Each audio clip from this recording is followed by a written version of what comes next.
Lost media is a moniker attributed to any sort of media form that has become unattainable to the general public, and thus known as lost. The art of lost media as a whole has exploded over the last few years, with people on the internet taking it upon themselves to find everything from lost Sesame Street episodes to the original Apollo 11 moon landing data tapes. But one area of lost media that's vastly untapped is that of sports media. The amount of balls being played with, the amount of sports that take place in the world is too big to even understand, and with that, some are gonna be lost to time.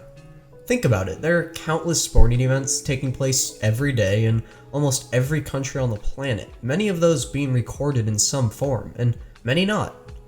Your YMCA basketball games you played as a kid probably technically fall into lost media. But what judges the importance of any piece of lost media is simply how bad people want to see it. And unfortunately, no one's interested in seeing 8-year-old Johnny hoop.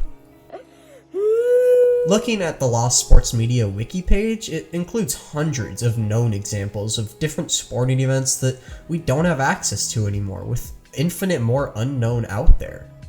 And you may think most of these games and matches that are entirely lost are super old, random, one-off sporting events, but as we'll see, that is not the case. Some of these have been completely scrubbed from existence despite airing within the past couple decades or being very important games in sports.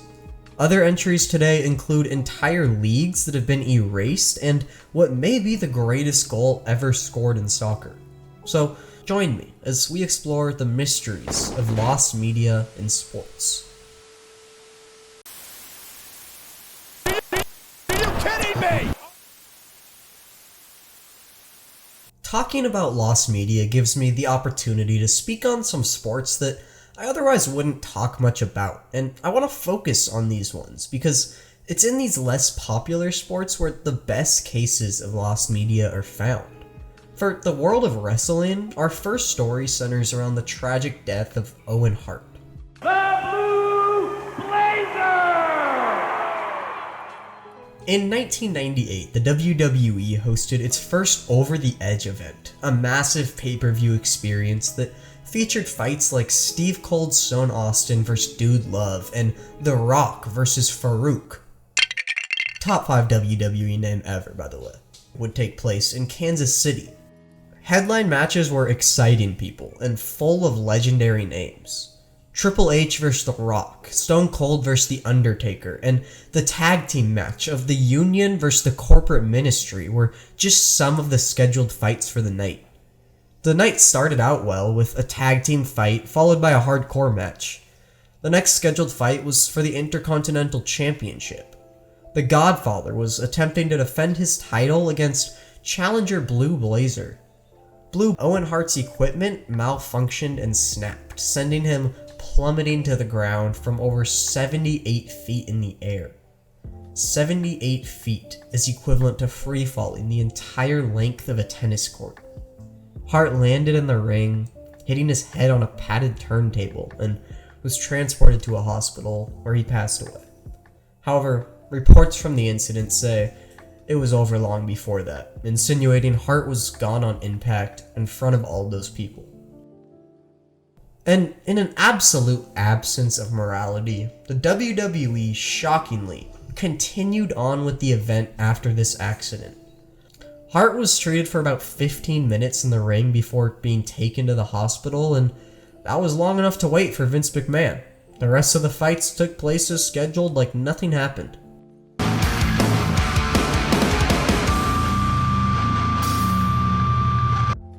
Now, the lost media here is the actual fall of Owen Hart, and it has an interesting story. Despite this being a live pay-per-view event, TV screens weren't actually watching Hart's entrance when he fell. The screen was playing a pre-recorded interview with Owen Hart from earlier that day. When the interview ended and fans were expecting to see his entrance, the cameras had cut to a still shot of the audience, not showing the ring at all. The announcers explained what had just happened and thankfully didn't show any of Hart's treatment in the ring out of respect. As we know, they eventually cleared the ring and continued on with the night. The WWE didn't even release the pay-per-view footage after the event, and thus it only existed on bootleg VHS copies.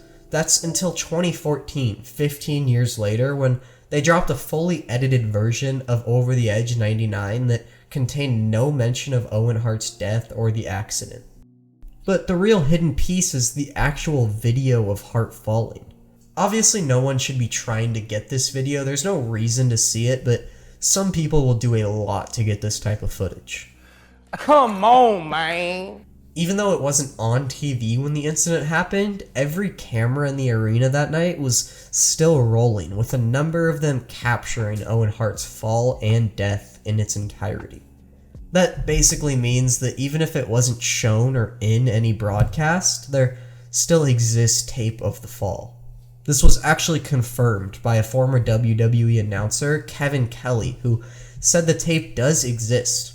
Kelly said the tape is held in the WWE archives in Stamford, Connecticut, with the simple label of never view, duplicate, or destroy. Now versus the Blue Blazer.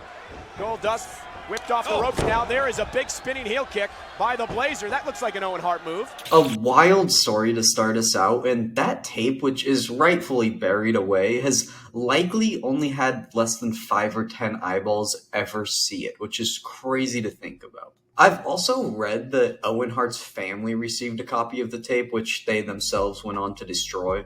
There's another WWE lost media tale very similar to this one regarding the fight of the paralyzed Darren Drozdov, and it's alleged that this fight carries that same never view, duplicate, or destroy label, and that it's sitting right next to Owen Hart's tape on the shelves of the WWE vault.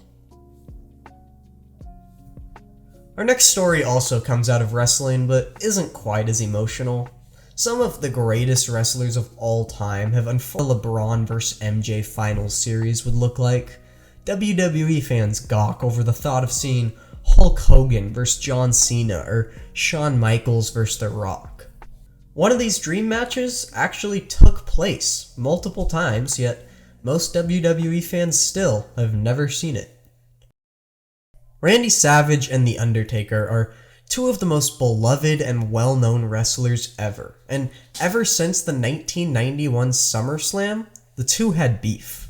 Initially the two fought, but it occurred after a television taping in front of only around 7,000 fans in the arena.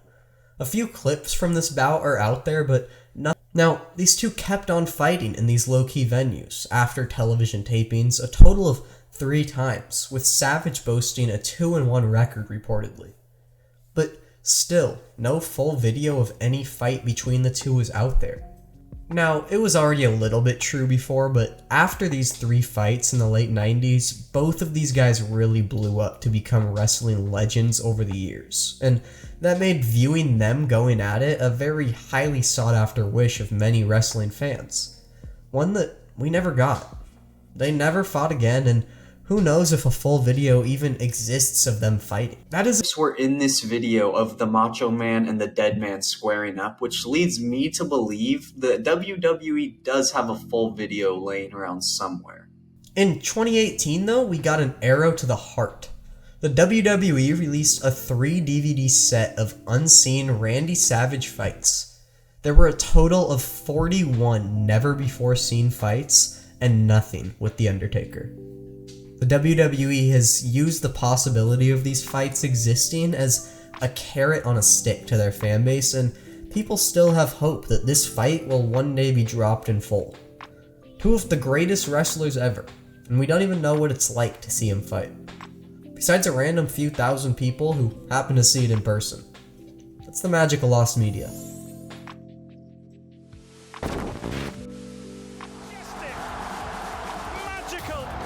Now, for the world's most popular game, it's tough to find stuff that slips under because it has to slip under literally everyone's nose. Everyone plays soccer.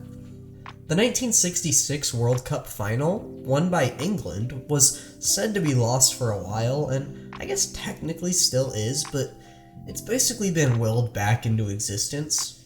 The game was recorded in both color and black and white, and we still have the full black and white film. Those have never been lost.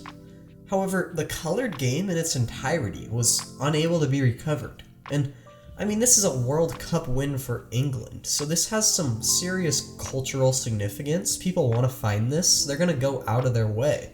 Various archives were searched through. I mean, everything you could search. The British Film Institute, the National Football Museum, FIFA's vaults in Switzerland, BBC, ABC, WC, XYZ. But from all of that, they found nothing more than 20 minutes of colored highlights from a movie about the game. People close to the search for that footage think that it was likely destroyed so that the silver nitrate could be reused. However, people eventually worked on the black and white footage enough to restore it to full color, so while it's not the real thing, you can watch the full game in color on YouTube, and if I didn't tell you this, you probably wouldn't even realize. It's pretty well done. However, there is a single play that is 100% gone from soccer history, and it came from arguably the best player ever. Pele scored goals that made the entire world watch in awe, but which was his best? There's so many to choose from, and if you ask Pele himself, his greatest goal wasn't even recorded. I don't know if this counts as lost media because it likely doesn't exist, but I want to talk about it anyways. According to Pele himself, his own best goal ever came in a 1959 game playing for Santos. With no video of the goal, soccer fans did the next best thing, and they had Pele describe it exactly for them. What he spoke up was this circus-like, unbelievable creation. Then, alongside Pele, fans put together an animation recreating Pele's favorite goal, and it was all approved by him of looking accurate. Nice. And I'll just let you watch it. Santos e Juventus, torcida esperando bom momento do rei da bola, bola com Jair, rolou, dobra normal, correndo pela ponta direita, preparando, vai levantar, levantou, entrou pela... Ih, já chapelou primeiro, chapelou a planta, chapelou, Nero, invadiu na boca, não saiu, entrou pela de cabeça. So yeah, you know, he goes over one guy, and then over another guy, and why not over the last guy too, and then why are you gonna kick it in when you can head it? So I'll let you guys decide whether or not you want to take Pele's word on this one. Is gonna take it the distance. Touchdown. Even a game that takes place in just one country and is obsessed over by many in that country still has some banished visual records of events. The one man to ever pass away on the field, Chuck Hughes, rightfully had his final play and collapse wiped from existence. These types of lost media have barely been seen by anyone, and I'm sure they could be found with digging into NFL archives, but just out of respect, there's no real reason to see it again, just like the Owen Hart tapes. Hughes made his very first catch of the season a few plays earlier, a nice 32-yarder. A few plays later, walking back to the huddle, he collapsed, having a heart attack. I go deeper into Chuck Hughes and similar cases in this video if you're interested. There's one more clip, well, actually a series of clips that the NFL has gone out of its way to hide for understandable reasons. And number one, the Broncos and the Chargers, Jesse Chapman, watch out for John Lynch. You don't often see this. Helmet off, ear pad out on the ground by the helmet. Take another look at it. He's coming. John Lynch is coming, making the hit. And Jesse Chapman got jacked up. I've been waiting. If you were a football fan in the mid to early 2000s era, jacked up football segments may give you a whirlwind of nostalgia. These were Monday Night Football segments in which the ESPN crew would watch the hardest hits from the NFL that weekend, punctuating each one with the signature. Terry Glenn got jacked up. This is football right here. In its purest form, this is good all-American football. If it wasn't bad enough, the crew would often choose clips in which someone got hurt on the play and then proceed to yell that they were jacked up after. Now, unfortunately, after studies of this whole CTE thing started to come out and football was being linked to concussions, turns out hitting each other's bad even if you wear a helmet. I mean, there was no hope for Jacked Up. More and more NFL players were retiring at 30 or 40 years old and seriously were jacked up. ESPN quietly canceled the segment after the 2006 season, but they went a step further too, doing all they could to wipe out every existing recording of the segments. I mean, they did age pretty bad, but with TV recordings and all, so far after they aired, there's little the NFL could do, and obviously a lot of these clips are still going to be available. So you can find a few of these segments on YouTube easily, but a good portion of the Jacked Up segments will probably never be seen or aired again, and ESPN did get to them. My hope though is that ESPN has them sitting on the shelf right next to this commercial, just waiting.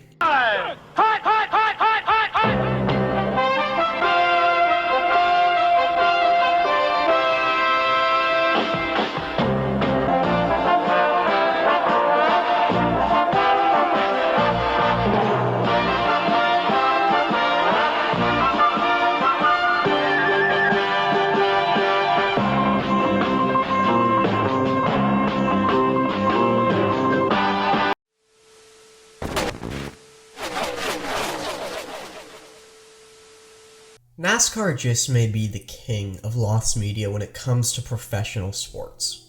I could, and others have, made whole videos dedicated to just NASCAR lost media. But today I have two races, both lost pieces to go over. Before we get into that though, you need to understand the way the NASCAR community works in terms of preservation. A lot of these sports leagues have a big vault somewhere. We talked about the WWE one, and the NFL and NBA have one, and lots more leagues. The vault serves an obvious purpose to store and keep things that are confidential to the league. And while I'm sure NASCAR has their own vault somewhere, that's not where you turn if you need NASCAR races. You turn to one of the random dudes who have become staples of the NASCAR community who somehow have every goddamn race just pre-recorded sitting on an old VHS tape in their garage. You turn to the Dave W's of the world, to the NASCAR history mans of the world. These guys, for better or worse, are the NASCAR archives, and so much respect to them for doing what they do. And I'm telling you this to show you that it's a very casual community. I mean, look, this dude made a solid video, going over 10 pieces of lost media in NASCAR. But the top comment? Oh yeah, one of those is only lost because I didn't film the whole thing. My bad, guys. Even better than that, this guy, a few comments down, saw the video and realized he had a race that was considered lost. Oops, sorry. Yeah, I have a full tape of that entire race. I'll upload it by tomorrow. He did indeed upload it by tomorrow. So that's the community and how they are with lost media. I love it. It's honestly a good thing on NASCAR's end because NASCAR allows these channels to post old races and doesn't copyright strike them. Most leagues would not do this, namely the NFL, NBA, and MLB are often quick to strike down this type of stuff. NASCAR allowing it to be posted is literally allowing for the preservation of their sport to the fullest degree. But one race, even by the most involved NASCAR fans, is thought to be completely 100% lost. The NASCAR Truck Series debuted in 1995, and it still goes today. They're having this year's playoffs right now, actually. Now, every single race of the series can be found in full, except for one. The 1996 DeVilbiss Super Finish 200. This was the very first Truck Series race to take place in Nazareth Speedway in Pennsylvania, and famously the only Truck Series start of Rusty Wallace's career. Now, due to a rain delay, the race was pushed back, but it ended up getting mixed up with some other programming, and therefore it never aired on CBS as scheduled. I checked the TV listings for that 1996 day of the race, and yeah, it seems they had some real important stuff to get on air. Again, it not airing on TV is a huge jab to recovery efforts, as that kind of thwarts any chance of someone having it pre-recorded. There was also a Busch Series race this exact same day, which took the attention of any small racing broadcasters, so this is to say none of these clips I've been showing you are from the DeVilbiss 200. All we have is this short video clip from the race, along with a made-for-TV intro that played before the next week's race. This gives us basically the only clips we have and will likely ever see. It's just not out there. Rain was the major story of the truck race last weekend in Nazareth, Pennsylvania. After a 4-hour delay, the green flag finally fell and the wait was worth it. Pole sitter Jimmy Hensley's Dodge took early control.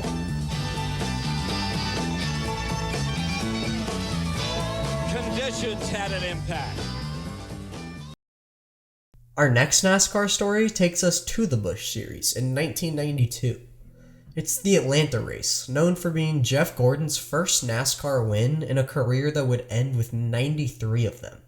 But he doesn't get to watch his own first win anymore, because this race has long been stashed away in ABC vaults and not seen in its entirety for decades by anyone.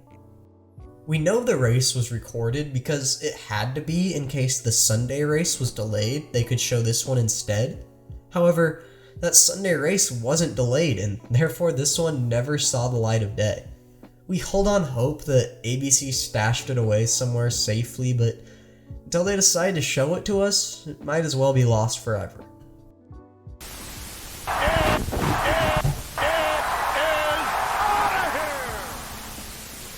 Now, our first piece of baseball lost media is one of the most amazing and crazy days in sports history, and it is the magical 10-cent beer night. If you need more information on this, which trust me you do, check out this video here, but for a quick recap, this was a 1974 MLB game between the Rangers and the Indians, where the Cleveland Indians front office decided to sell beer to 10 cents a cup to a crowd of mostly 18 to 22-year-olds. The night, as you could probably imagine, divulged into streaking, fighting, fans storming the field, and players fighting their ways out of the stadium in what went down as an Indians forfeit. Now, this game and this video is probably the one from this entire video I would most want to see myself. The footage has been buried deep away by the MLB, possibly even deleted, and I understand why. This is reputation-destroying stuff, but come on. I just want to see it. I'd even take a digitally recreated version, like Pele's. If someone would get on that, that'd be great. Baseball, I guess, just has its coolest games lost to the unknown, because the second piece of baseball lost media I want to go over is Doc Ellis's no-hitter that he self-admittedly threw on acid.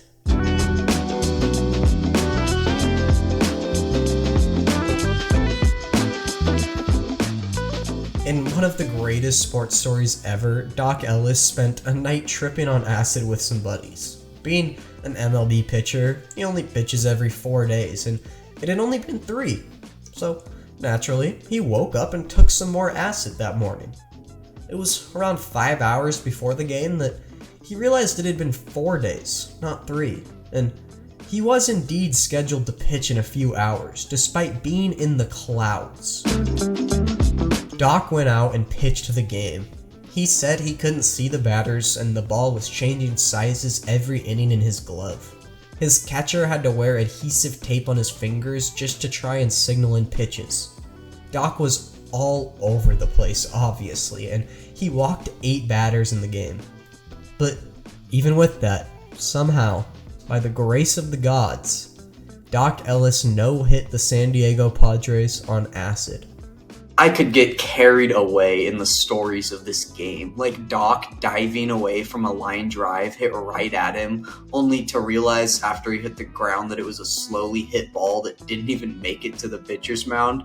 It was fielded by the catcher. But the moral of the story is, imagine watching that.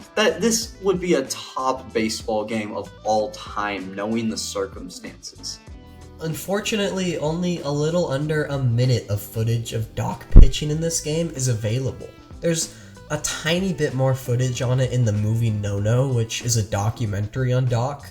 The no-hitter just came at a time where it wasn't normal to broadcast every single regular season game on TV, and therefore it'd be tough to find it anywhere. Some people seem to think that the MLB has held onto a recording just like 10 Cent Beer Night and has it locked away in their vault, but I'll leave that up to you.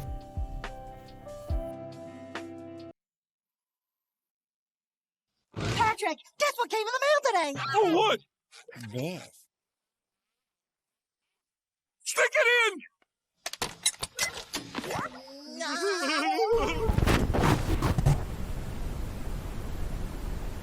For this entry, I made the specific choice to call it basketball, not just media pertaining to the NBA. We'll get to the association, but first, what about the ABA? The American Basketball Association existed alongside the NBA, and I guess you could call them competition. It lasted 10 years until they merged. But from those 10 years, only a select handful of games have preserved recordings in their entirety.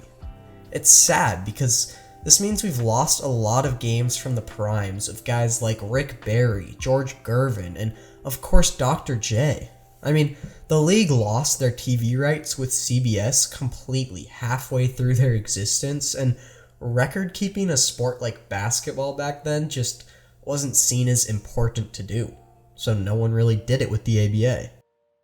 This is precisely why we have to appreciate people who do keep records of this stuff and why it's so important to, because we want to keep these things alive and viewable. No one wants more leagues like the ABA, just complete mystery to modern viewers. Who knows what it looked like when they played basketball? All we have are about 10 games, mostly consisting of all-star games and championships. We're missing out on all of it. The brunt of the league, the real meat and potatoes of the ABA is likely gone forever, lost to time. Another legendary basketball moment, this one from the NBA. Now, this is a single game that there are serious people out there who would pay millions of dollars to see. Just to watch this take place, not even live, just take a recording. I'm talking about Wilt Chamberlain's 100-point game, and the small off chance that somehow a film cut exists in any capacity. A 10-second clip, one play from the game, just some pictures besides this one.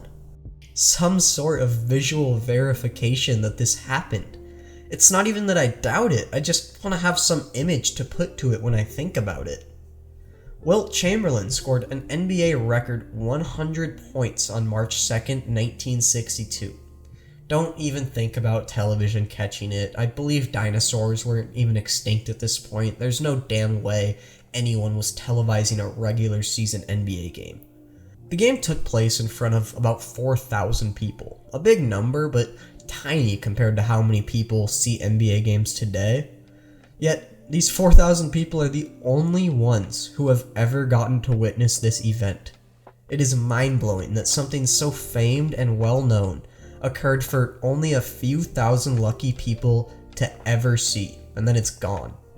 It's pretty cool. It's like they're their own little VIP club. Now, we have bits and pieces of radio broadcasts from the game, including the fourth quarter. I'll link these below. Here's a little taste. North makes the foul. 165 to 144, and North makes the next one. The Warriors are now within 8 points of the all-time team total. Larisi with the ball down the right side, passes to Chamberlain. He's open, he shoots, he scores. 167 to 145. He has 98. Chamberlain. And there's absolutely nothing else. The most we have is random people online claiming their great-grandpa was there and started recording or something like that. To this day, people still hunt for this footage, but I mean, if the NBA still hasn't found it, it's not looking good. Again, this one, you could make an argument it's not lost media, it's probably not out there, but let me have hope. And that's lost media in sports. If you guys want to dive deeper into any of these, here's that 10 Cent Beer Night video, or if you want to switch it up, you can check out some of the biggest and craziest lies in sports history in this video.